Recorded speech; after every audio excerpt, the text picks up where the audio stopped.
Muy buenas tardes, mis hermanos. Bendiciones a todos. Dios les guarde, Dios les bendiga. Me disculpan, he silenciado los micrófonos para evitar los problemas que eventualmente tenemos en las transmisiones. Al final, pues los desactivaremos, los activaremos para despedirnos. Quería saludarlos, decirles que estoy muy contento y muy complacido de estar de nuevo con ustedes. Una semanita que nos reemplazó el pastor Kim y fue como descanso también para todos nosotros. Un placer, un honor, un privilegio, hermanos, estar acá compartiéndoles lo que el Señor ha dispuesto. Y nuevamente, como es de costumbre, quisiera leer Efesios capítulo 1, verso 17 y siguientes. Esta vez lo voy a leer de la nueva versión internacional. Dice: pido que el Dios de nuestro Señor Jesucristo, el Padre glorioso, les dé el espíritu de sabiduría y de revelación para que lo conozcan mejor. Pido también que les sean iluminados los ojos del corazón para que sepan a qué esperanza Él los ha llamado, cuál es la riqueza de su gloriosa herencia entre los santos y cuán incomparable es la grandeza de su poder a favor de los que creemos. Ese poder es la fuerza grandiosa y eficaz que Dios ejerció en Cristo cuando lo resucitó de entre los muertos y lo sentó a su derecha en las regiones celestiales, muy por encima de todo gobierno y autoridad, poder y dominio, y de cualquier otro nombre que se invoque, no solo en este mundo, sino también en el venidero. Dios sometió todas las cosas al dominio de Cristo y lo dio como cabeza de todo a la iglesia. Esta, que es su cuerpo, es la plenitud de aquel que lo llena todo por completo. Así que nosotros somos esa plenitud de aquel que lo llena todo por completo, de esa autoridad maravillosa, hermosa, preciosa, tierna, bondadosa, que está en este momento dirigiéndonos y llevándonos por el camino correcto. A Él sea la gloria, a Él sea la honra, a Él sea el honor, a Él sea la alabanza, a Él sea todo lo que somos nosotros. Hoy, pues, el tema, continuando con el proceso de conocer los atributos de Dios, es que para conocerle hay que humillarnos, hermanos. Y bien lo decía el pastor Luis, Luis Eduardo Villamil, sobre que no le decíamos a la gente cómo buscar a Dios. Estuve atento escuchando todas las enseñanzas de los hermanos David, del pastor Gregorio, del pastor Luis Eduardo Villamil, y créanme que yo creo que hay una coincidencia muy grande, no coincidencia o diosidencia, como decimos nosotros, en todo este proceso. Permítanme, hermanos, y vamos a orar, porque no podemos representar al que estamos representando sin Él. Que Él dirija esta reunión, que Él llene nuestras vidas, que Él nos dé entendimiento y sabiduría y que podamos tener ese corazón y todo esto que dice el apóstol Pablo en la carta a los Efesios y en la carta a los Colosenses para poder entender esos secretos. Entonces nos disponemos, hermanos, le pido que usted ore por mí también allá en donde está y vamos a unirnos todos para el propósito fundamental que nos une en este momento, y es hacer la voluntad de Dios. Padre, te damos gracias en el nombre de tu amado Hijo Jesús. Te pedimos que nuestros labios, nuestros oídos, nuestro ser interior, nuestra alma te glorifique.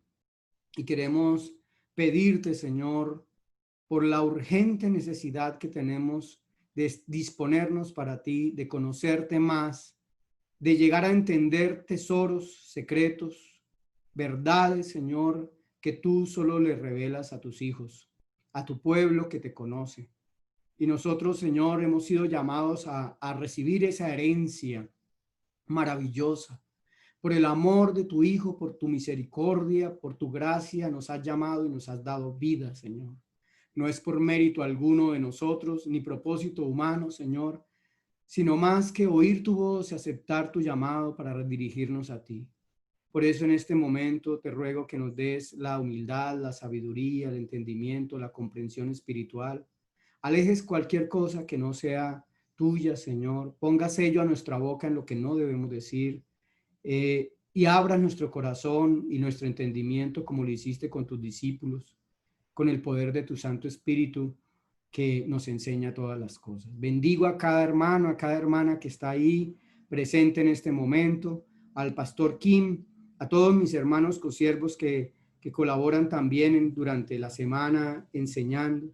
Señor, gracias por ellos, gracias por cada uno de los que están acá, Señor. Gracias también por el privilegio que me das de estar aquí. Te pido, Señor, que tú me ayudes a hacer tu voluntad. En el nombre de Jesús, amén y amén. Bueno, hermanos, eh, hace 15 días hablábamos precisamente de si estábamos vendiendo una puerta. No sé si la pregunta ofendió a algunos o no, o fue pertinente, pero, pero mucho más allá, yo diría que mucho más allá de poder ver esa puerta, es aceptar lo que esa puerta nos puede ofrecer y llegar hasta donde Dios nos quiere llevar por medio de esa puerta que es nuestro Señor Jesucristo. El propósito de todo cristiano es dar a conocer esa puerta que para mí tiene 6 pilares fundamentales. El primero, hay un mensaje de Dios para nosotros, hay un mensaje para ti, y el mensaje es que el Señor efectivamente traerá juicio sobre los que no conocen a Dios y sobre los que se niegan a obedecer la buena noticia. Por tanto, nos toca entender muy bien de qué se trata esa noticia. Otro principio es que el mensaje parte del corazón de Dios a cada uno de nosotros, que el Señor nos está llamando, que el Señor nos mandó a llamar a todos los seres humanos, que el Señor nos está convocando para algo especial, para un tiempo que sin lugar a dudas, hermanos, va a ser muy duro. Yo creo que aunque parece sencillo, pero no lo es, esa prédica del hermano David nos alerta para muchas cosas que quizás nosotros encerrados dentro de las iglesias no nos percatamos, y que eventualmente, como diría él, alguien pregunta, algún joven, sobre todo la juventud, pregunta, y si no tenemos las respuestas correctas, los argumentos y la preparación, pues vamos a tener problemas para defender nuestra fe. Dios, no hay que defenderlo, Dios se defiende solo, pero nosotros somos los representantes, los embajadores, dice la Escritura, para poder hablar de Él y dar a conocer esas virtudes. Entonces es muy importante saber que el ministerio, aunque muchos dicen que es mi ministerio, no es nuestro, es un ministerio de parte de Dios que nos lo delegó a nosotros para que nosotros demos a conocer el mensaje que viene de Él y que fue dado por medio de los profetas, pero materializado en Cristo Jesús, y que espera una respuesta de cada uno de los seres humanos. Tal vez ese mensaje que hemos visto, ese mensaje muchos lo han desechado y por tanto no han oído al emisor. Y eso me preocupa muchísimo, me preocupa que también nosotros tengamos o no tengamos la precisión correcta de decir el mensaje correcto. Recuerden que es los que se niegan a obedecer la buena noticia. Como tercer pilar, tenemos que ese mensaje, el Señor lo compara con una semilla que tiene el poder de multiplicarse y de, si no es alterada, producir los mismos efectos que produjo el Señor Jesucristo sobre sus discípulos, de los discípulos sobre los otros discípulos de la segunda generación, tercera y cuarta generación, hasta habernos llegado a nosotros acá. Pero tenemos que asegurarnos que lo que estamos sembrando es efectivamente, repito, lo que Dios nos dice. Como cuarto pilar tenemos la responsabilidad, hermanos, de de poder examinarnos nosotros mismos. Es urgente que en este tiempo nos examinemos cada uno de nosotros y miremos si nuestra fe es verdaderamente genuina, si en realidad es apenas información la que tenemos o tenemos una verdadera relación íntima con el Señor de conocimiento gradual. Ya vemos que el apóstol Pablo se lo dice a los colosenses y a los efesios, de irle conociendo cada día más y más. Y gracias a Dios esto nos permite a nosotros conocerle más y más.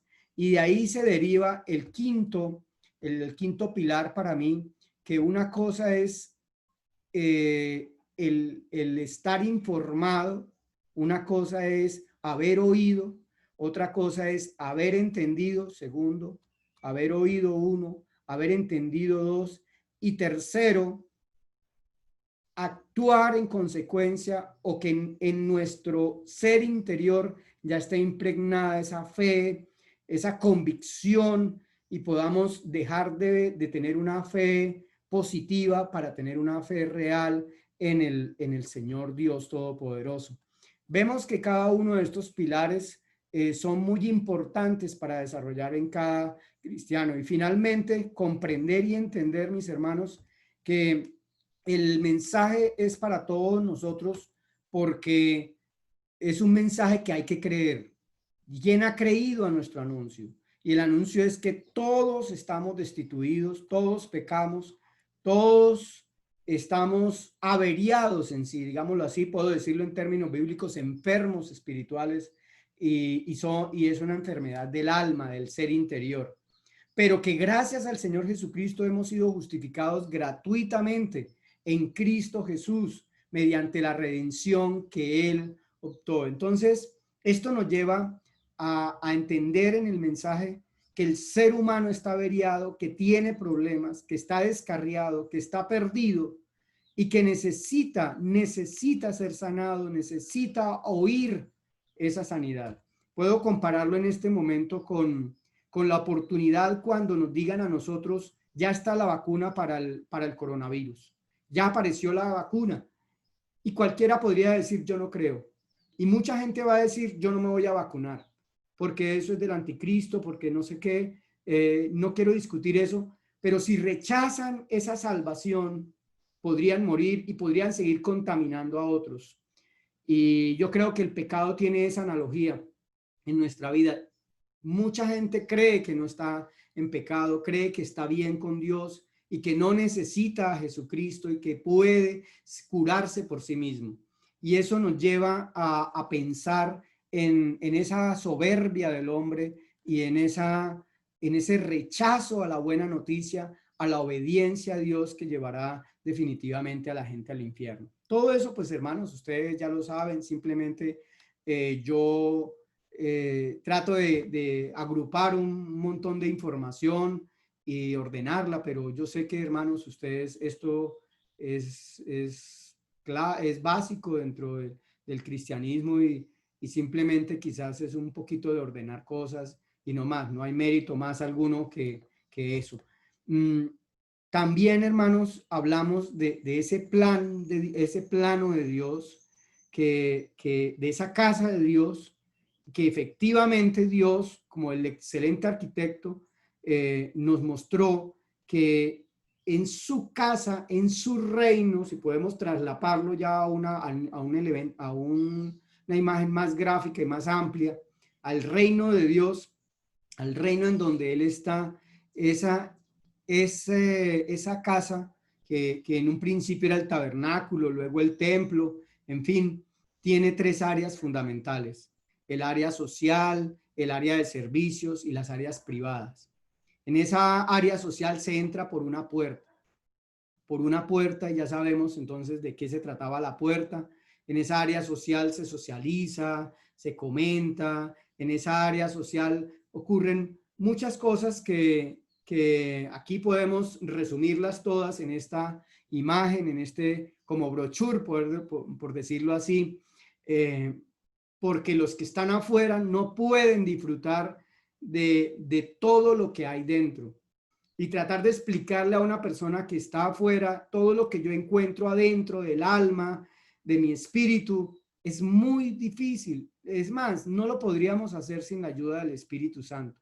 Definitivamente poder nosotros describir estas cosas, pues solo lo hace Dios a través de un tabernáculo, a través de el ejemplo de la cruz, a través del desierto, a través de muchas cosas que representan cada uno de estos eventos, a través de las ofrendas, a través de los sacrificios, como por ejemplo el área de servicios para limpiarnos y para poder entrar a tener una verdadera santidad con Dios y participar de la comunión, de la intimidad, de ese conocimiento íntimo que es cuando uno dice yo ya lo sé, lo que nosotros llamamos los remas. Entonces, en esas áreas ocurren cosas importantísimas, como por ejemplo, cuando uno empieza a dialogar con el Señor Jesucristo y empieza a decirle uno cómo se sienta y empieza como a confesarse y empieza uno a reconocer lo que hay dentro de uno. Pero claro, previamente debimos haber entrado por esa puerta, haber aceptado ese camino, haber estado dispuestos a humillarnos y a morir y saber que en la medida en que nosotros vamos compartiendo con Cristo, Él nos va permitiendo entrar en el alma, hacia aquí adentro, a unos niveles mayores, más importantes, como por ejemplo la limpieza, el perdón de los pecados, el poder comer de la palabra y alimentarnos de la palabra, el poder orar y tener compañía con Él, aun cuando estemos solos, podemos estar completamente en comunión con Él, descansar en Él, en el descanso, poderle entregar todas esas cargas y todo eso, para resumirlo, era ese lugar de la reunión que para muchos solo era un lugar de sacrificios, pero va mucho más allá. Yo en este momento quisiera hacerles una pregunta, hermanos, con todo respeto. Me gustaría saber en el chat, si ustedes lo colocan, si les gustaría que dentro de 8 días hablara exclusivamente del tabernáculo. Es clave. Yo voy a tocar apenas hoy unas consideraciones muy puntuales, pero sí me gustaría, si ustedes lo desean, si ustedes lo quieren, yo con mucho gusto, hablar más precisamente del tabernáculo, no de la forma y todo, sino de lo que ocurría en cada elemento para poder relacionarlo con lo que Dios nos está hablando de sus atributos. Eso lo dejo por ahí, si ustedes lo desean, con el mayor gusto. Y bien, hermanos, en ese lugar acá, el lugar santísimo, recuerden que este era el lugar santo, pues prácticamente eran los atrios, y aquí en el lugar santísimo, en este lugar era la comunión, ¿no? En donde entraba, como nos explicaba el pastor Gregorio, esa persona preparada tanto tiempo, sin ni siquiera tener un mal pensamiento, y era como esa santidad que podían experimentar los cohenos, los sacerdotes.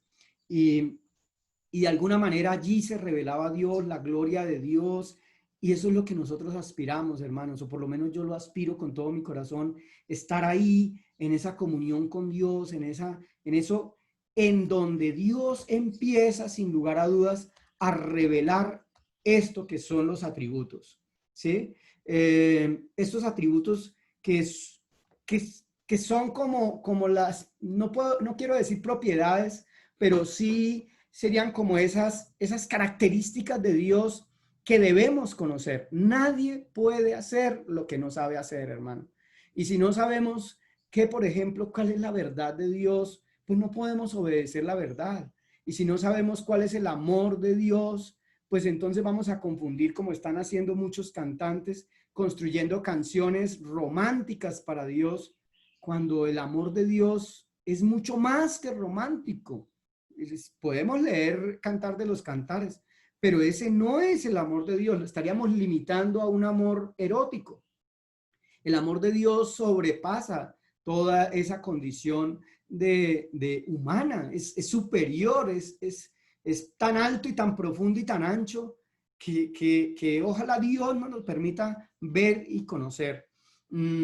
Esa rectitud de Dios, esa justicia de Dios, lo que nos hablaba un poco David sobre si es justo que la gente que el Señor castigue por los pecados. ¿Qué clase de Dios es ese que va a condenar a la gente en el infierno?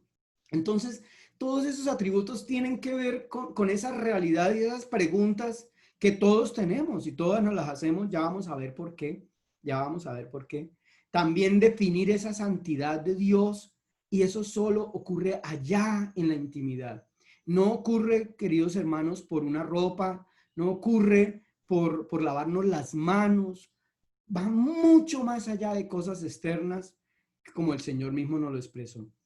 Y poder entender entonces esa soberanía de Dios, esa omnipotencia de Dios, la omnipresencia, y poder comprender que Él está aquí y que yo me puedo gozar, y que cuando yo lo comprenda, si en realidad lo estoy comprendiendo, me derrito delante de Él, tendré que callar y caer como muerto, como le pasó a Juan en Apocalipsis, y estar humillados allí, porque no hay otra forma. Mientras tanto estaremos altivos.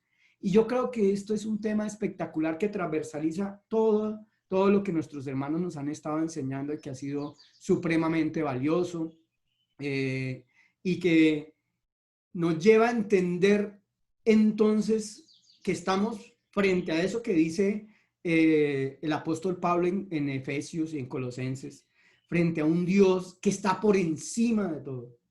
Y yo creo que nosotros quizás estamos en la etapa de Job, en donde Job pensó, llegó a pensar que por lo que él hacía y por los sacrificios que él hacía, ya él conocía a Dios.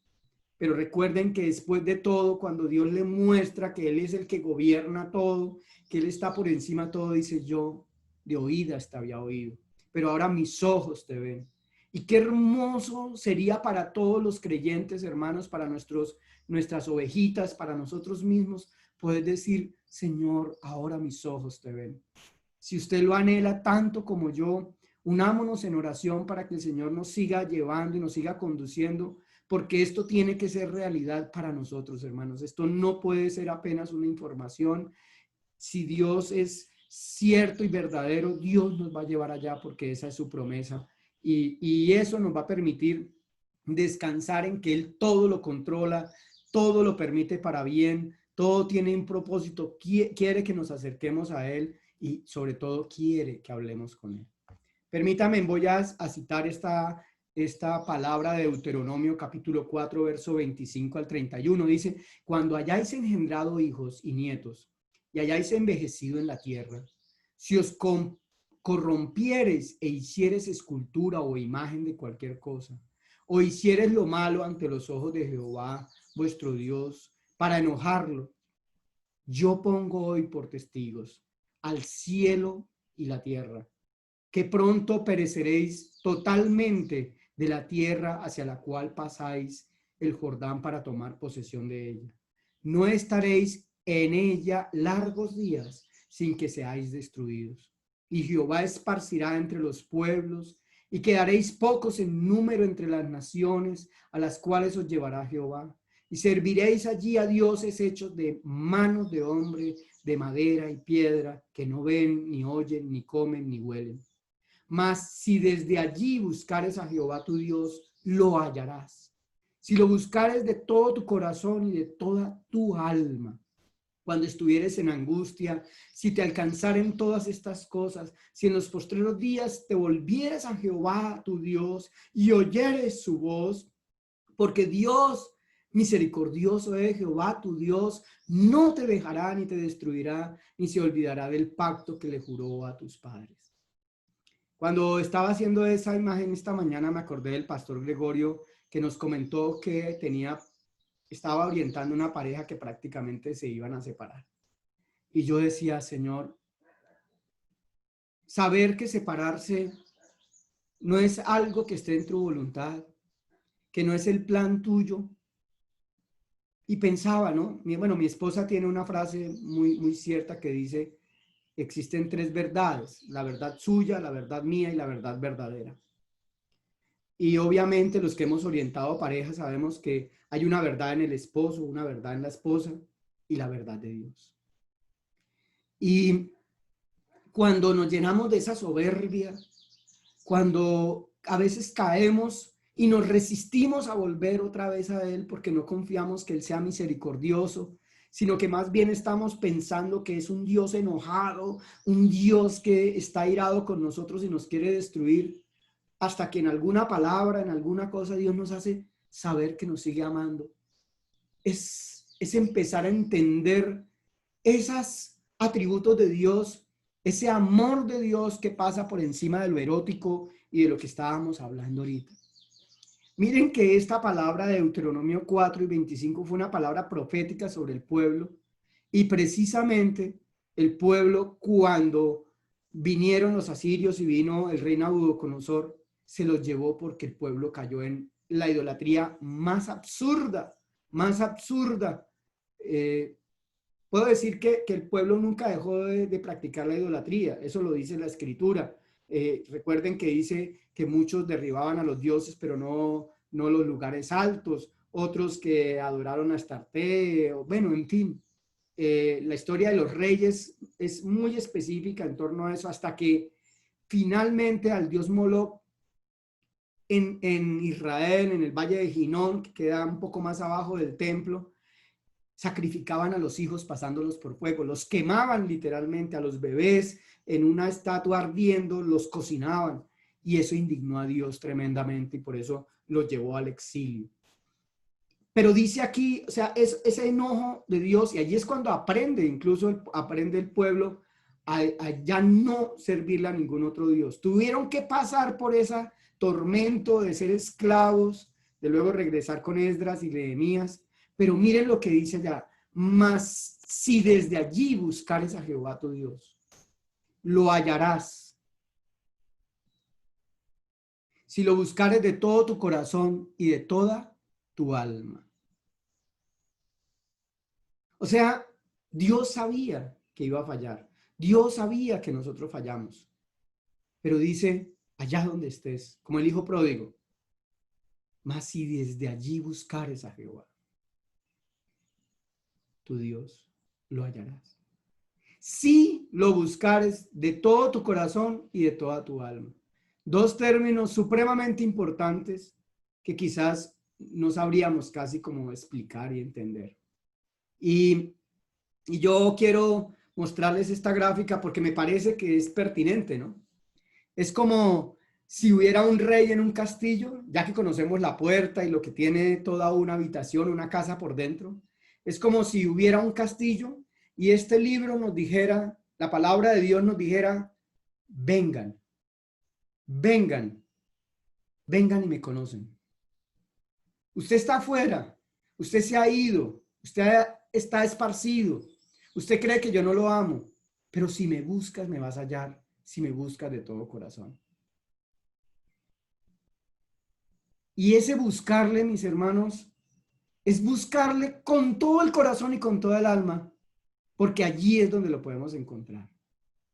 Allí, aquí adentro de nosotros, dentro de nuestra alma, es donde en verdad podemos hallar todo eso que el Señor nos muestra del reino de los cielos. En Romanos capítulo 10, 14, 17, les confieso que para mí esta porción de la escritura es extraordinaria, porque así conocí yo a Dios un día que yo le dije, aunque yo no aconsejo eso, pero un día le dije yo, Señor, por favor, háblame, ¿qué tengo que hacer? Y saqué un folleto de un bolso, lo abrí y ahí estaba, que si crees con tu corazón y confiesas con tu boca que Jesucristo es el Señor, serás salvo. Y lo hice con todo mi corazón y lo compartí a unos chicos que estaban ahí, y esa noche fue espectacular con esos muchachos que estaban ahí. De ahí nació pues prácticamente nuestra iglesia. Pero miren lo que dice acá: pero ¿cómo pueden invocarlo para que lo salve si no creen en él? ¿Cómo el que nos está llamando, cómo el que nos mandó a llamar nos puede salvar si no creemos en él? Si estamos por acá, por fuera, por aquí. Estamos por acá, entretenidos, haciendo actos religiosos, pero el Señor nos pide que nosotros entremos por esa puerta y que lo conozcamos. Y los que están aquí viendo seguramente no saben qué hay allá adentro. Y los que entran a la sala no saben qué hay en los baños, y los que entran a los baños no saben qué hay en las recámaras. Entonces, si esto que representa ese castillo que es nuestra alma, es el lugar en donde nosotros vamos a tener ese encuentro con el Espíritu Santo, ¿cómo podemos creer si nunca hemos oído? Si nunca han oído. ¿Y cómo podemos oír de Él a menos que alguien se lo diga? Y yo creo que nosotros, pastores, estamos llamados a entrar, enterarnos de todo lo que hay acá y volver otra vez a salir y anunciar, decir lo que se encuentra allá, decir lo que podemos encontrar, para que la gente no nos busque a nosotros, sino que vaya y entre a Él. ¿Y cómo irá alguien a contarle sin ser enviado? Sin ser enviado. Yo creo que hay muchas personas que cuentan sin ser enviados y cuentan desde su experiencia y no cuentan desde la palabra de Dios. Por eso las escrituras dicen qué hermosos son los pies de los mensajeros que traen buenas noticias, que traen, no que producen buenas noticias, sino que traen las noticias. Desde donde se produce la noticia, se lleva. Y sin embargo, no todos aceptan la buena noticia, porque el profeta Isaías dijo, ¿quién ha creído a nuestro mensaje? Así que la fe, ya lo sabemos todos, viene por el oír, es decir, por el oír la buena noticia acerca de Cristo. Y en Habacuc 2:4 nos dice, he aquí aquel cuya alma no es recta, se enorgullece más, el justo por la fe vivirá. O sea que esta relación con Dios es un asunto de fe. ¿Y cómo podemos cuantificar la fe? ¿Cómo podemos tocarla? ¿Cómo podemos pesarla? No, eso está aquí adentro. ¿Dónde la tiene, hermano? ¿Puede mostrarme su fe? Por las obras mostramos algo, ¿cierto? Pero la fe va mucho más allá de las obras, mucho más allá. Entonces, mis hermanos, recordemos que la Escritura a nosotros nos anuncia y nos dice que para poder llegar a Dios necesitamos morir a nosotros mismos, necesitamos disminuir nosotros. El Evangelio cristiano sostiene que la Biblia nos proporciona aquella información autorizada acerca del carácter de Dios, de quién es Dios. Y sin esa información no podríamos conocerle con exactitud. Hablar por fuera de esto, hermanos, es supremamente peligroso, muy peligroso. Entonces, ¿cómo podemos llegar a establecer una relación personal con Él, íntima con Él? ¿Cómo podemos vivir con Él si Él habita en la eternidad y nosotros el tiempo y el espacio? ¿Cómo? Entonces, tenemos que empezar por descubrir quiénes somos nosotros, por hacerle saber a la gente quiénes son y volvernos, como insisto nuevamente, en volvernos en responsables de nuestra alma y de nuestro corazón. Y una pregunta que quiero hacer en este momento es, ¿de dónde vienen entonces en los seres humanos los pensamientos, los sentimientos, las emociones, el enojo, los deseos, los mismos actos? ¿De dónde vienen? ¿De dónde surgen? ¿De dónde aparece que nosotros pensemos, que nosotros sintamos, lloremos, nos conmovamos o nos alegramos y nos riamos? O escribamos poemas de amor y declaraciones de amor que nos lleven a pensar incluso en que no estamos haciendo el ridículo o cosas así, ¿verdad? Porque el amor, cuando estamos enamorados, somos hasta ridículos. Decimos cosas como de niños y hacemos cosas locas, digamos, viajar 5 o 6 horas para encontrarse un día con la persona que nosotros amamos y regresarnos y no hay... ¿Por qué esa fuerza tan extraordinaria que nos lleva a abandonarlo todo por vivir con alguien y dedicarle nuestra vida a alguien? ¿De dónde surge eso? ¿De dónde surgen esos sentimientos de amor, de afecto, de aprecio. ¿De dónde aparecen?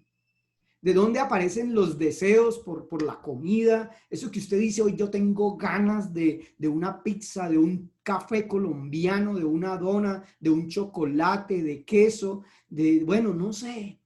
Pero también de dónde sale el orgullo, ¿cierto? La arrogancia. ¿De dónde salen los pleitos y las guerras que nos dice el apóstol Santiago? Y yo quiero contar una historia, seguramente usted la conoce, el rey que tenía 4 esposas. Una esposa que era la de presentar. La esposa que era la de presentar, la llevaba a todas partes. Ella era la que iba a todos los actos sociales, era la que exhibía como quizás la más importante.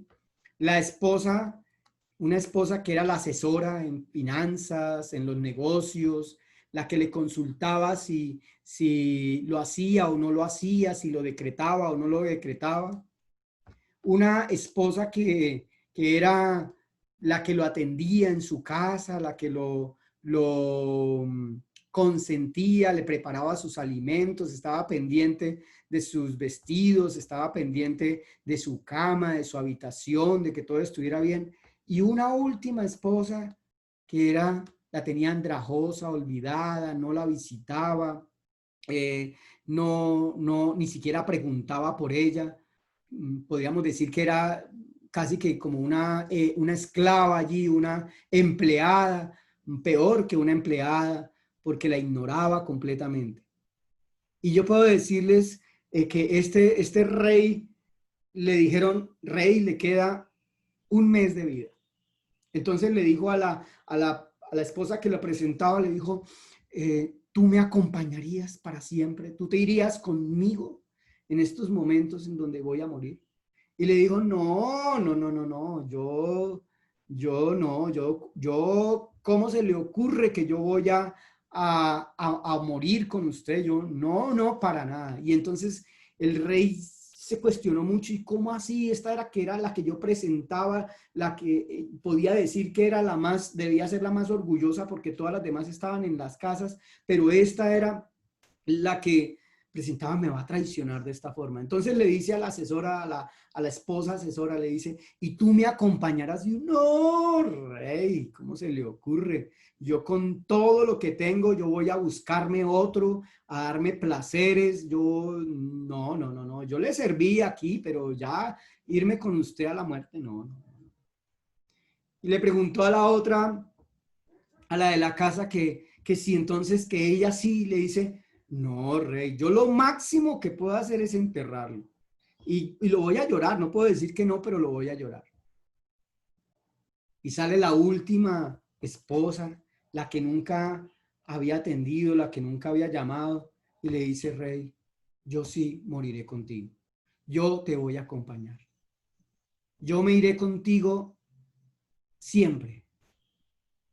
Y se cuestiona el rey y dice, no, a todas las que yo les dediqué tiempo, me abandonan en este momento, pero a la que yo nunca cuidé, la que nunca estimé, la que nunca valoré, se va conmigo. Qué equivocado y qué engañado estuve durante toda mi vida.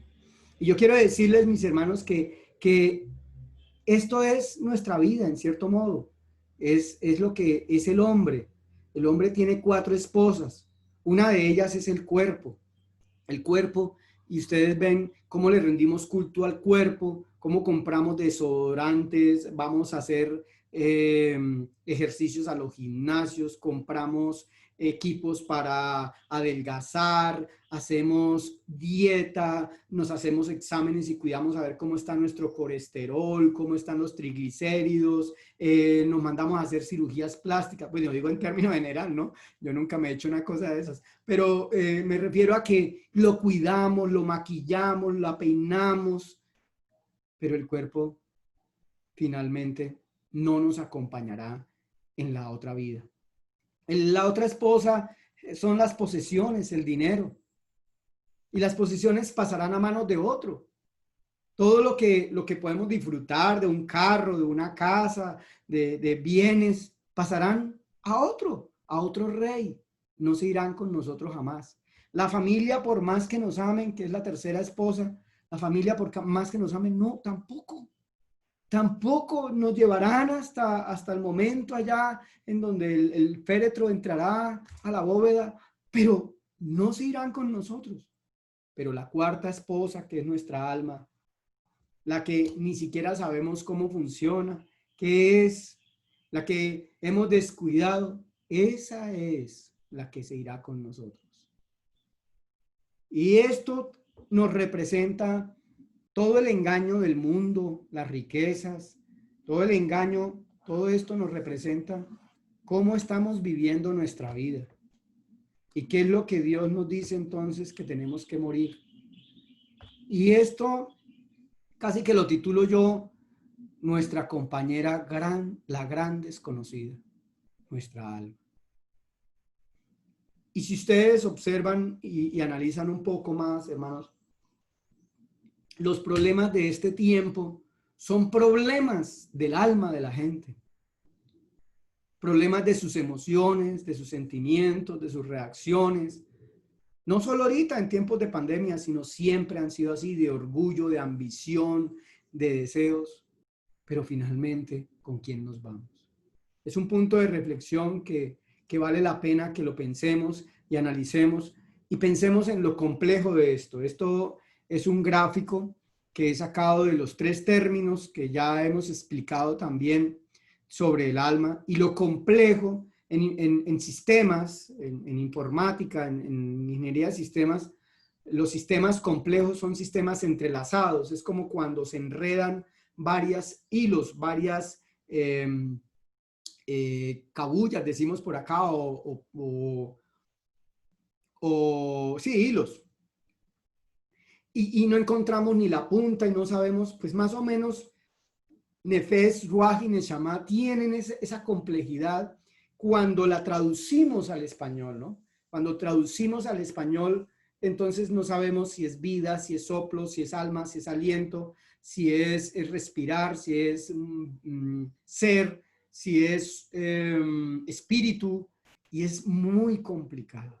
Un poco más ordenado quizás está en el Nuevo Testamento con las palabras del Nuevo Testamento. Y eso nos lleva a que ignoremos de la Escritura, esto que decíamos un poco acá, ignoremos de la Escritura lo que Dios nos quiere decir para nosotros entrar a tener esa relación con Dios como debería ser. Y lo grave de ello es que entonces cuando aparecen esos términos, nosotros podemos estar leyendo alma, vida, espíritu, aliento, ser, persona, ánimo, enojo, deseo, hálito, corazón, mente, mentalidad, voluntad, pensamientos, carne, vida, aliento, etcétera. Pero no sabemos exactamente si es Nefesh, Ruaj, Neshama.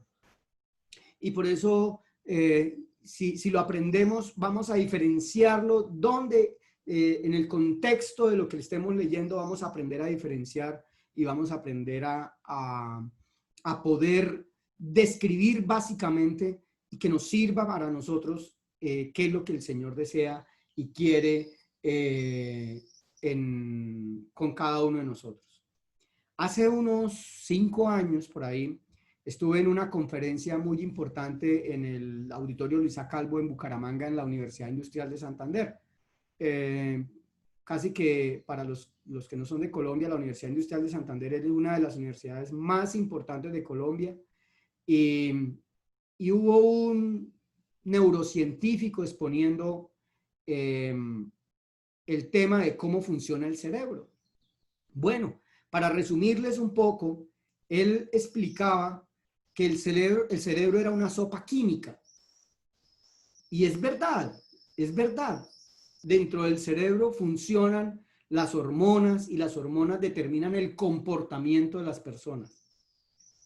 Hablaba de una serie de hormonas, aquí traigo 5, la dopamina, la serotonina, la oxitocina, la noradrenalina y la adrenalina.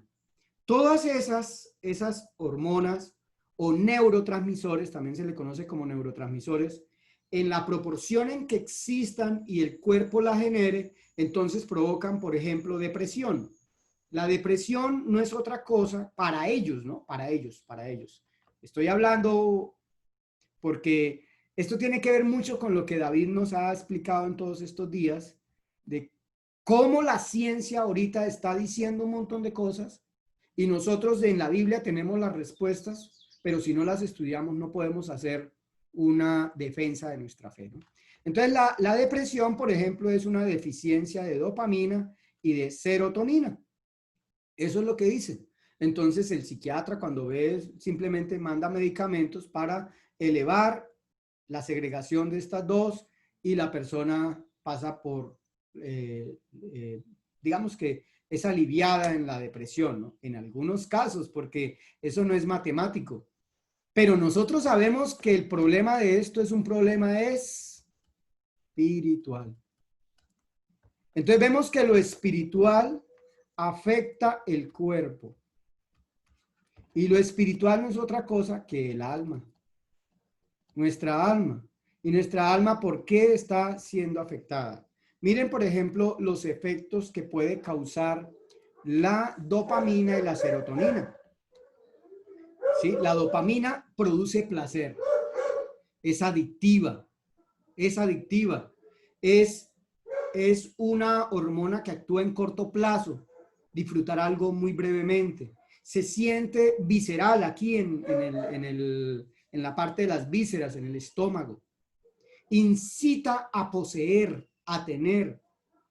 Normalmente se experimenta cuando se come, cuando se compra, cuando se bebe, ¿sí? Y hace que el cerebro diga, me siento bien y quiero más.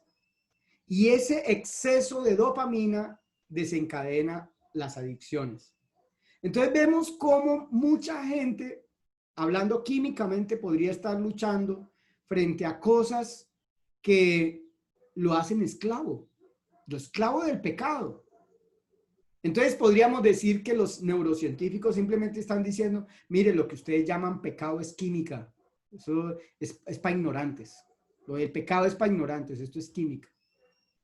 Y si nosotros, repito, no tenemos esos argumentos, hermanos, si nosotros no sabemos cómo funciona el alma, porque estos son cuestiones del alma, ¿sí? Los miedos, los placeres, y de esto lo saben los especialistas en mercadeo. Saben que los colores influyen en la segregación de dopamina. Entonces un supermercado coloca colores amarillos para que la gente compre más, para que la gente sienta placer de comprar. Yo creo que a usted le ha pasado como a mí, que compramos algo y decimos después, ¿y yo para qué lo compré? Pero en el momento en que lo compró había ansiedad. Hermanos, podemos entonces separar, como hacían como hizo Platón, separar el cuerpo del alma, de lo que nosotros sentimos. He ahí los problemas que estamos viviendo en este siglo XXI. Y como no hacemos la defensa correcta de la fe, pues va a ser muy complicado que frente a esas evidencias científicas medibles, nosotros tengamos una respuesta.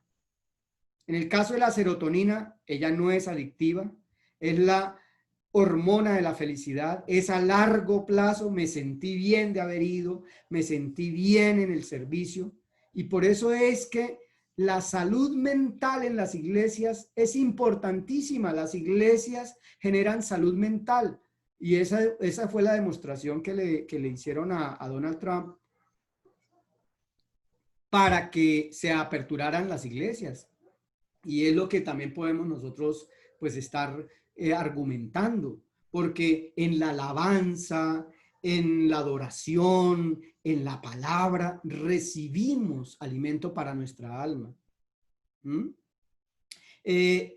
Efectos de la serotonina, es etérea, se siente casi que de aquí para arriba, invita al dar, a trabajar por el otro. Normalmente se produce al compartir en familia y me siento bien, me siento lleno. ¿Han oído del gozo del Señor? El gozo del Señor, que es nuestra fortaleza. Eso mismo. Entonces, químicamente se puede explicar, pero tiene un origen, el alma. El alma. Y su ausencia desencadena depresión, tristeza. Todo esto lo digo, mis hermanos, con argumentos bíblicos, ¿sí? Y argumentos bíblicos como estas palabras que miren, si pensamos, esas hormonas son transmitidas por la sangre, ¿sí? Por la sangre, son llevadas por la sangre. Y de alguna manera el Señor, cuando no había microscopios, no habían laboratorios tan avanzados como los tenemos acá ahora, que podemos hacer una cromatografía y determinar cuáles son los componentes que están circulando por nuestra sangre, si hay alcohol, si hay presencia de drogas, en fin, eso se puede hacer hoy en día. Pero en la época en que se escribió el Deuteronomio, no. Y la escritura dice, solamente que te mantengas firme en no comer sangre, porque la sangre es la vida. Y no comerás la vida juntamente con la sangre. Nos está diciendo que en la sangre está la vida. Y volvemos otra vez con el término, entonces, ¿vida qué es? Y vea la sorpresa que nos llevamos. Vida ahí es nefes, que traducimos nosotros como alma. Pero esto es, el nefes, recuerden, es el alma animal, la que compartimos con los animales. Pero en la sangre está la vida. Está un alma que podemos controlar o no podemos controlar. Miren lo que dice en Levítico 17:11. Porque la vida, otra vez, nefes, de la carne en la sangre está. En la sangre. Y yo os la he dado para hacer expiación sobre el altar por vuestras almas. La misma sangre hará expiación de la persona. Necesitábamos una sangre perfecta, limpia, equilibrada, para que viniera sobre nosotros, para que venga sobre nosotros. Y cosa curiosa que puedo yo decir ahora. Entonces, ¿el corazón qué hace? Bombea la sangre, ¿verdad? Recibe la sangre y bombea la sangre. Y por acá hay unas glándulas que segregan todo ese tipo de cosas. Aquí en el cerebro hay unas glándulas que no vale la pena ponernos a decir, pero segregan y producen y caen al torrente sanguíneo y el corazón las distribuye. Ahora, si analizamos el Nuevo Testamento, Juan capítulo 6, versos 54 al 56, dice, el que come mi carne y bebe mi sangre tiene vida eterna. Y yo lo resucitaré en el día postrero, porque mi carne es verdadera comida y mi sangre es verdadera bebida. El que come mi carne y bebe mi sangre, en mí permanece y yo en él. Y podríamos decir también, al margen de todo lo que ustedes quieran agregarle allí, mis hermanos, que es completamente válido todo lo que Dios les haya enseñado y mostrado, es si tenemos los pensamientos de Dios, si tenemos la manera de actuar de Dios. Y por esa razón, este tema a mí me apasiona, me parece extraordinario, me parece espectacular, porque la gente tiene que nosotros tenemos que hacernos responsables de lo que circula por nuestra alma, que es, podríamos decirlo así como nos lo enseñó el hermano King cuando estuvimos en las charlas de Apocalipsis, que el Apocalipsis era como un espejo del Génesis. ¿Sí? Que se empezaba con el Génesis y se terminaba con Apocalipsis, pero era como un espejo. Podemos decir que el alma es un espejo casi que de nuestra, como les digo yo, de nuestros órganos internos. ¿Por qué creen ustedes que en Levítico el Señor ordena que entreguemos los intestinos, que entreguemos los riñones, que entreguemos la grosura que cubre? ¿Por qué? Ahí hay un sentido. Y recuerden cómo el Señor Jesucristo le enseñó a los discípulos que Él hablaba, los profetas y los escritos hablaban de Él. Y aquí encontramos ahora con todas las investigaciones modernas, entonces explicaciones a lo que ahora están diciendo los neurocientíficos. Ahora, yo no puedo decir, es que no midieron la serotonina, porque es que es medible, es física. Y una cosa sí tengo claro yo, hermanos. Si es verdad, Dios defiende su verdad. Así de sencillo. Entonces, esa pregunta de por qué yo soy, por qué soy así, debemos comprenderla para poder entender esos atributos de Dios y para poder hacer esa unión y esa comunión con Dios bajo el principio de que tenemos una vida física. Una vida física. Esa vida física es ese mismo nefes. O nefes con F, como lo quieran escribir. Nefes. Nefes. ¿Sí? Esa vida física. ¿Por qué es física? Porque es un cuerpo que se mueve, que tiene vida.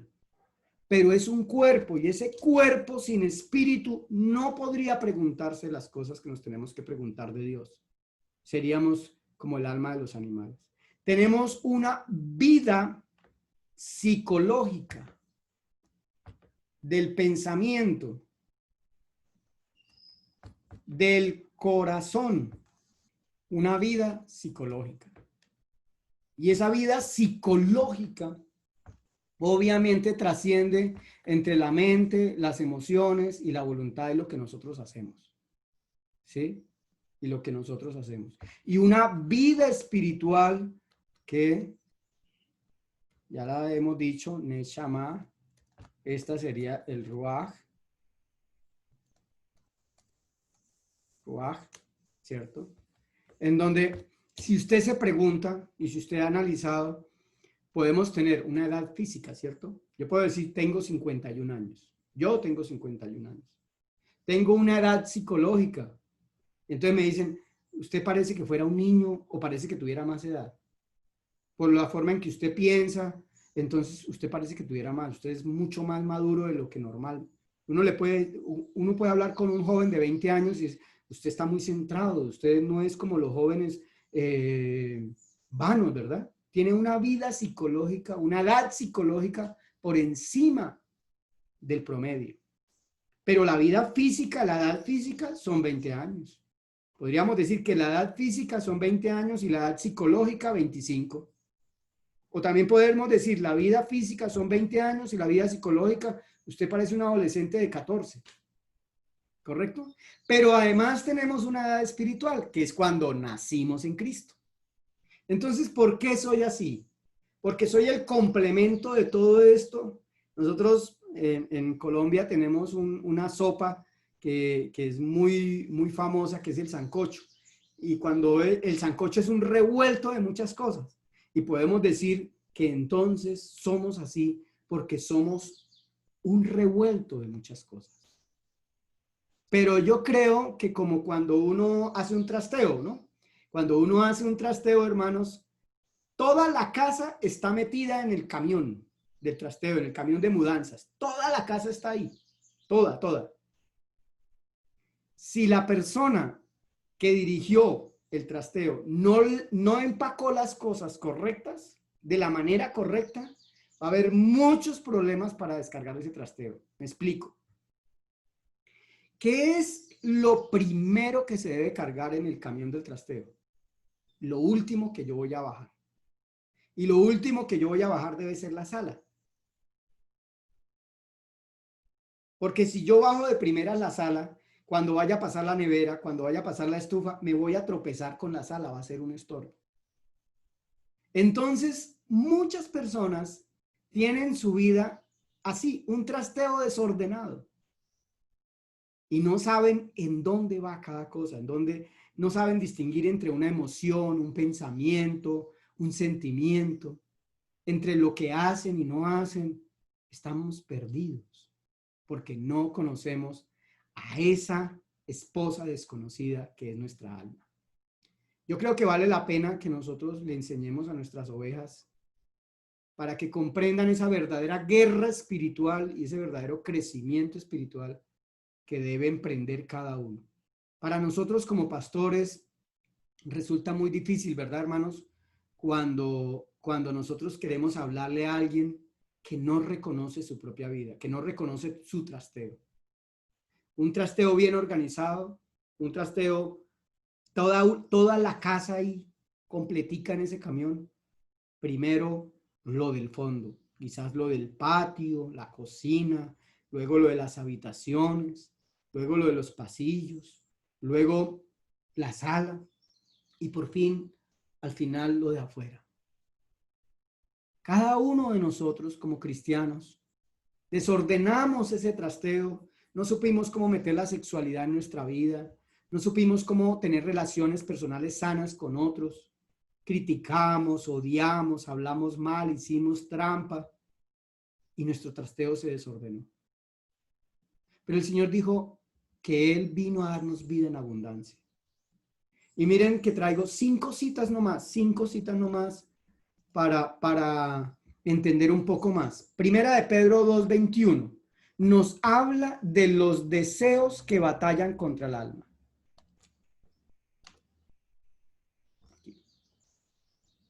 Los deseos que batallan contra el alma.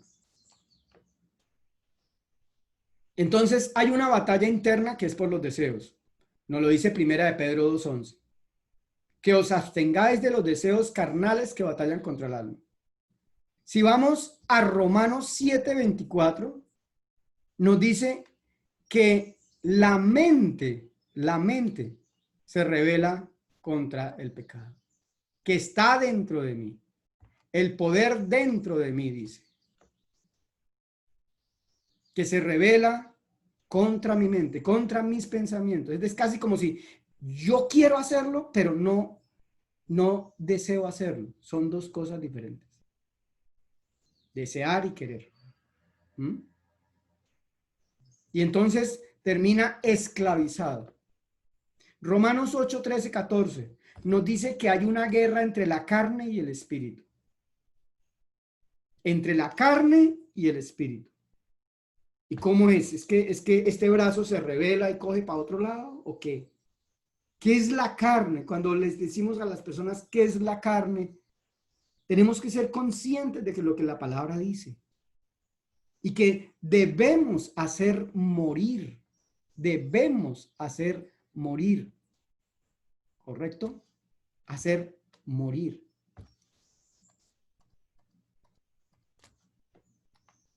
Las obras de la carne para poder vivir.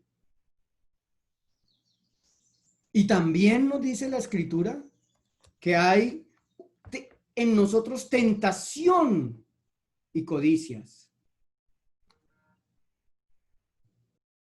¿Sí? Tentación y codicias en nosotros. Y que el amor al dinero es la principal causa de eso, ¿cierto? Y que por eso se extraviaron algunos de la fe. Y también nos dice la palabra en Gálatas capítulo 5, verso 16, que debemos andar en el Espíritu y no satisfacer los deseos de la carne, las pasiones. Porque si es así, no heredaremos el reino de Dios. Que debemos ser guiados por el Espíritu. ¿Cómo es? Me quedaron sonando esas palabras del pastor Luis Villamil. ¿Cómo es que le explicamos a la gente que conozca a Dios? Y de verdad, pastor, ni siquiera nos conocemos a nosotros mismos. Y la confusión está, queridos hermanos, lo digo con todo respeto, por favor. Igual tomo las palabras del pastor Villamil. Discúlpeme si llego a ofender a alguien, pero muchas veces por ignorancia todo esto se lo achacamos al diablo. Todo esto cuando son problemas del alma. Y no estoy diciendo que el diablo no obre de ninguna manera. Pero sí debemos ser un poco más objetivos. Como dice un pastor amigo, colocarnos en neutro y comprender un poco más lo que la escritura nos está diciendo, porque cuando yo desvío la atención de lo que me toca a mí arreglar, entonces ya no lo voy a arreglar porque es la responsabilidad de otro. Cuando yo digo es que el otro es el que me causa a mí esto, bien lo decía el pastor Gregorio, es lo de adentro que contamina, es lo de adentro, no lo de afuera. De manera que es un punto de reflexión y de análisis para que vayamos comprendiendo un poco más el propósito que Dios tiene con nosotros. Y quisiera también que nos preguntáramos ¿por qué nosotros nos hacemos este tipo de preguntas? ¿Dios existe? ¿Quién soy yo? ¿Hay vida después de la muerte? ¿Eso está bien o está mal? ¿Quién determina que está bien o está mal? ¿Para qué estoy acá? ¿Cómo puedo ser feliz? Yo creo que David está diciendo, pastor copió la prédica mía, pero es verdad. Es verdad, David, hermano David. Esas preguntas se las está haciendo todo el mundo y nosotros también nos las hacemos. ¿Y cómo es posible que en un momento nosotros, los que, como la gente dice, porque como me dijo un profesor de biología una vez, es que Luis Fernando, es evidente que nosotros venimos del mono. Usted le mira las huellas a los monos y son idénticas a nosotros. Usted mira las reacciones de ellas y son idénticas. Entonces, por deducción, tenemos que venir del mono. Bueno, ¿y en qué momento ese mono se volvió espiritual? Explíquemelo, por favor, el eslabón perdido. ¿En qué momento ese mono empezó a santificar cosas? A hacerse esas preguntas. Pero la Biblia sí lo explica. Aquí está cómo fue que Dios nos creó y por qué entonces, a pesar de que tengamos comportamientos iguales al nivel del nefes, nosotros, por eso que Dios sopló y colocó en nosotros, que es Nechama, fuimos diferentes. A eso que hablamos en la primera, creo, en la primera o segunda charla que tuvimos sobre qué fue aliento de vida y qué es el ser viviente. Que recuerden que esto es alma. Y esto es Neshama. Y esto es Nefes. En Génesis 2:7. Entonces, para resumir, mis hermanos, y poder seguir avanzando en todo esto, nuestra relación con Dios no es una relación meramente física. Es una relación del alma y es interna. Y por eso este cuerpo que coloqué acá, este cuerpo que ustedes ven aquí, este cuerpo se convierte en templo. Porque alberga el alma. Y con el alma, voy a dibujar aquí como una torre. Bueno, me disculpan ustedes, eso quedó muy feo. Una torre de telecomunicaciones. Y con esa torre es que nosotros mandamos señal y recibimos respuesta cuando le decimos al Señor Jesucristo, ven a nuestro corazón. Cuando entramos por esa puerta. Y esto no se ve, es del alma. Desafortunadamente, claro, todas las religiones, la gente que está solo vive por el Nefes le dice, pero nosotros cantamos las mismas canciones que ustedes cantan. Nosotros también nos reunimos los domingos. Nosotros también leemos la Biblia. Yo también oro. Fuera eso. Fuera eso nomás.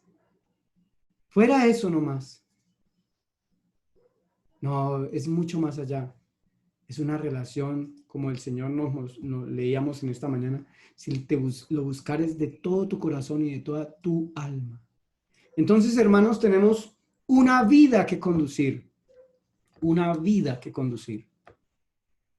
Tenemos que tomar decisiones. Y tenemos que controlar y domar un cuerpo, un nefes. Y ahí van apareciendo las piezas del rompecabezas. Usted, yo y todos tenemos que conducir una vida, llevarla al objetivo principal. Y quiero mostrarles esta imagen. Que viene, que nos resume un poco esa carreta que colocamos la primera vez que les mostré esto del alma. Y cómo esta carreta, si ustedes ven, es particular. Y no sé si notan ustedes raro algo, lo pueden escribir en el chat. Lo pueden escribir allí. Si notan raro, algo raro en esa carreta, en ese carruaje. Pero lo que sí yo traté de describir aquí, hermanos, es cómo esta carreta va tras la fama, tras el poder, el placer, la riqueza y todo eso que vimos de dioses falsos. ¿Mm? Todo eso que vimos de dioses falsos.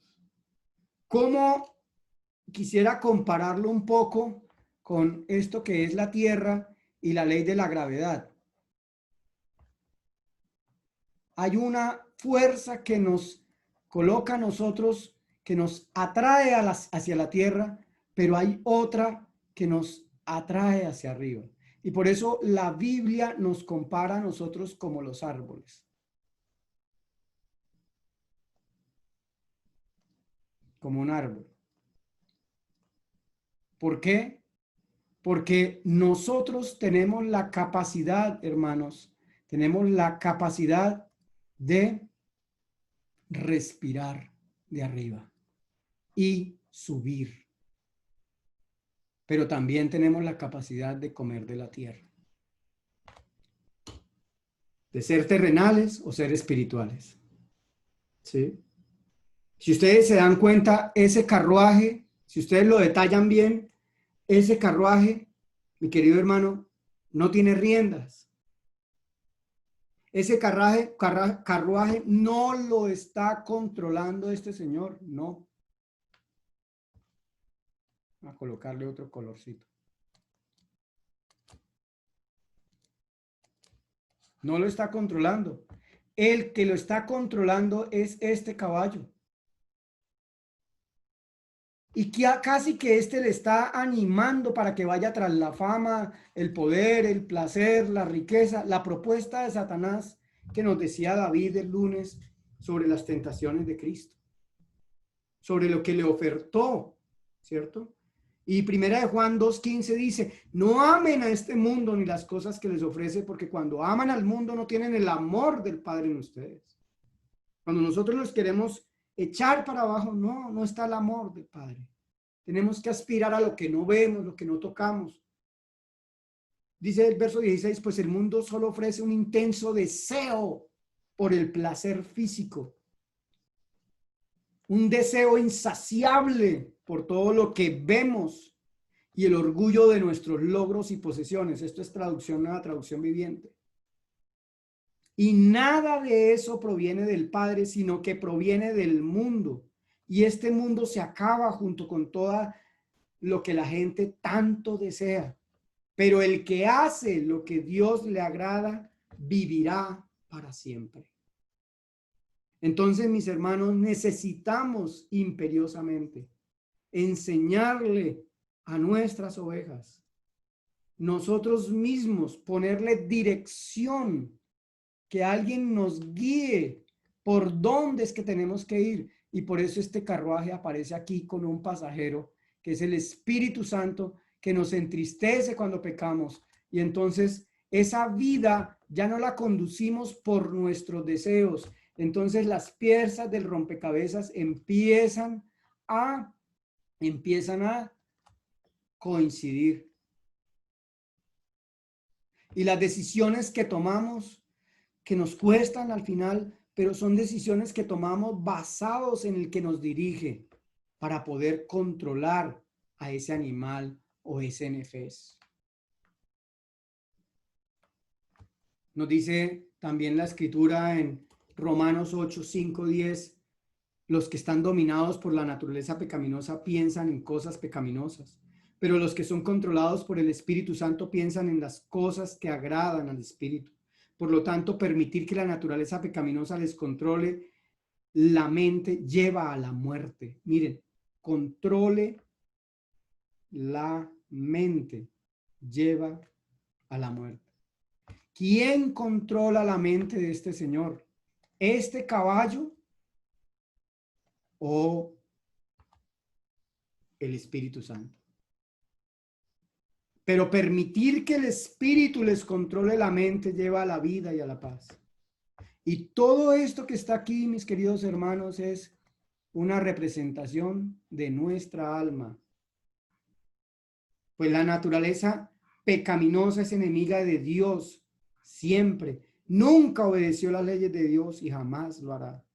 Por eso los que todavía viven bajo el dominio de la naturaleza pecaminosa nunca pueden agradar a Dios. Pero ustedes no están dominados por su naturaleza pecaminosa. Son controlados por el Espíritu Santo si el Espíritu de Dios vive en ustedes. Y recuerden que los que no tienen el Espíritu de Cristo en ellos, en ninguna manera pertenecen a Él. Y eso es grave porque entonces no somos conocidos por Él. Y Cristo vive en ustedes.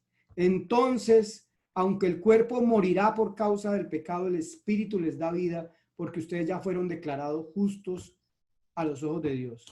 Y yo quisiera hacer una pregunta. Entonces, hermanos, ¿dónde vive Cristo? ¿Es apenas alguna información? ¿O en verdad usted y yo ya empezamos a reconocer que el hecho de pensar en santidad, en amor, en obedecer, es porque Cristo ya está viviendo en nosotros? Es porque su sangre, sus pensamientos, su vida está en nosotros. Eso no es adquirido por nosotros, es un don de Dios. Es la obra de Dios en nuestra vida. Él ha sido muy paciente con nosotros porque casi que le robamos la gloria a Él, casi que le decimos, vea, yo ya ahora sé, yo ya ahora crecí, yo ya hice el seminario, yo ya hice el curso, yo ya... No, nada que tengamos. No lo podríamos tener si no nos fuera dado por Él. El hecho de pensar en que yo peco, gracias Señor porque tú estás en mí. Porque si no, créanme hermanos que seríamos como este animal.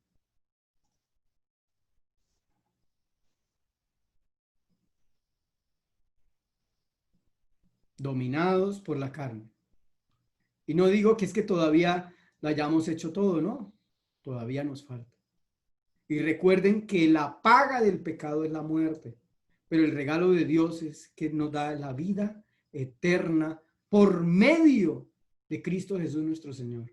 Entonces necesitamos entrar a ese castillo en donde vive Dios, entrar a ese reino de Dios, aceptar que tenemos problemas con ese caballo, confesarlo y pedirle la ayuda a Dios, sacrificar nuestro nefés y recibir la palabra de Él, comer de lo de Él y estar en comunión y decir gracias Señor porque no me lo merezco, pero tú eres bueno conmigo.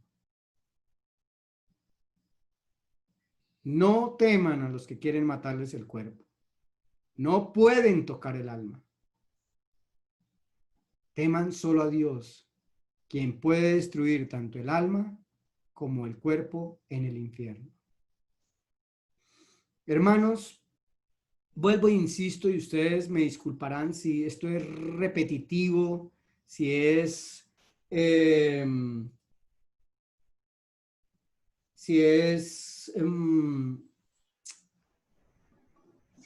lo mismo, tal vez dicho de otra forma. Me disculpan, hermanos, me disculpan. Pero si vamos a hablar de los atributos de Dios, son atributos que no son físicos. Son atributos que son espirituales. Son atributos que tenemos que comprender desde dentro del alma, dentro del espíritu de nosotros. Y eso nos lleva indudablemente. Es algo que quiero dejar hoy acá para terminar, hermanos. Es que es un trabajo individual. Yo, con todo lo que amo a mis hijas, no lo puedo hacer por ellas. Ellas lo tienen que hacer por ellas mismas. Cada uno de nosotros tiene que ir a confrontarse con esa cruz y crucificar su carne. Y entender que es aquello que tiene que darle muerte. Vamos a orar, hermanos. Vamos a darle gracias a Dios y nos despedimos. Señor, yo te doy gracias en esta tarde y te pido que cada vez más podamos comprender y entender hacia dónde nos quieres tú llevar, ¿Y qué quieres compartir tú con nosotros, Señor, en torno a todos los atributos y cómo debe estar preparada esta tierra que somos nosotros para que tú entres y halles en nosotros cabida, Señor? Tú dices en tu palabra que estás a la puerta y llamas. Y hoy, Señor, yo me uno con todos mis hermanos pastores y siervos y ministros para decirte, Señor, aquí estamos. Por favor, Señor, haz que esto sea una realidad para nosotros. No información, Señor, no información. No queremos más información. Queremos, Señor, que tú nos conduzcas a esos aposentos, que tú nos dejes esa fe y esa confianza, Señor, y podamos comprenderlo con la comprensión que solo tu Espíritu Santo da. Yo, Señor, creo que dentro de nosotros hay personas que están sufriendo por sus hábitos, porque hay cosas que hay que cambiar y no han podido, como Job. Ahora te ruego, Señor, que por favor tu poder sea manifiesto en cada uno de ellos y en mi vida, para que ya una vez entendido que no hemos sido capaces nosotros, cuando ocurra, podamos darte toda la honra y toda la gloria y decirte, Señor, tú lo hiciste porque años estuve batallando durante ayunos, jornadas de oración y vigilia, te lo pedí. Pero ahora entiendo que solo tú, Señor, nos puedes dar vida eterna. Por favor, permite que tu Santo Espíritu llegue a nuestra vida y nos conduzca. Y que nosotros podamos entender tus palabras, Señor, como dice nuestro himno, comprender las palabras del que murió en la cruz. Y entonces tener una perfecta comunión contigo y anunciar tu nombre, Señor, anunciar todas tus virtudes, que el que lo demande, y aunque no lo demande, que nuestra propia comportamiento así lo declare al mundo. Y tengamos, Señor, la gracia de ser usados por ti. En el nombre de Jesús, amén y amén. Hermanos, Dios les bendiga. Una feliz noche ya aquí en Colombia. Dios les guarde. Creo que los micrófonos ya están dispuestos, entonces nos vamos a despedir. Hermanos, bendiciones a todos. Muchas gracias por su paciencia, por su tiempo. Dios les bendiga.